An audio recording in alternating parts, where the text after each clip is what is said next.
റിയാദിൽ ഞങ്ങളുടെ കൂടെ വർക്ക് ചെയ്തിരുന്ന ഒരു മഹാൻ, റിയാദിൽ തന്നെയുള്ള വേറെ ഒരു മഹാന്റെ അടുത്ത് നിന്ന് ഏകദേശം 2 മില്യൺ റിയാല് ബഹ്റൈനിൽ ഒരു കച്ചവടത്തിന് വേണ്ടിയിട്ട് വായ്പ മേടിച്ചു. എന്നിട്ട് അദ്ദേഹം ബഹ്റൈനിൽ പോയി ഒരു കച്ചവടം തുടങ്ങി.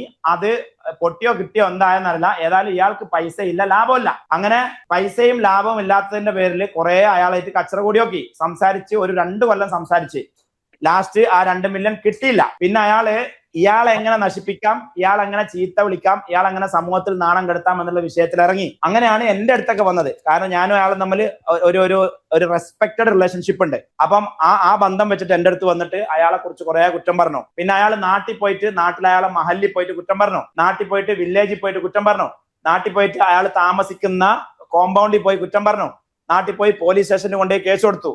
അങ്ങനെ ഫുള്ള് മൂപ്പര് 2 വർഷം അയാളെ പിന്നാലെ നടന്നു. ആരെ പിന്നാലെ നടന്നു?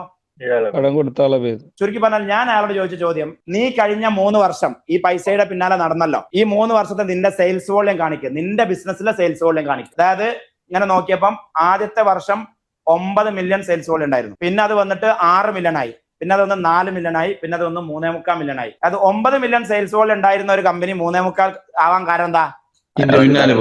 ഇവൻ എന്തിന്റെ പിന്നാലെ പോയി? കിട്ടാനുള്ള ക്യാഷിന്റെ പിന്നാലെ പോയി. ആ ക്യാഷ് മര്യാദക്ക് ഓന്റെ അക്കൗണ്ടിൽ നിൽക്കുന്ന സാധനല്ലേനിയോ? അതെടുത്ത് മറ്റവനോട് നോ നോ എന്ന് പറയാനുള്ള കഴിവില്ലാത്തത് കൊണ്ടല്ലേ ഈ പണിയൊക്കെ കിട്ടിയത്. പേഴ്സണൽ വെൽത്ത് മാനേജ്മെന്റിൽ ആദ്യം പഠിക്കേണ്ടത് നോ എന്ന് പറയാനാണ്. എന്ത്? ഇനി BCCക്കാര് ആർക്കെങ്കിലും ഈ കൊല്ലം പൈസ വായ്പ എടുത്ത കാലം തല്ലുപിടിക്കും. പൈസ വായ്പ കൊടുക്കരുത്, പൈസ വായ്പ കൊടുക്കരുത്.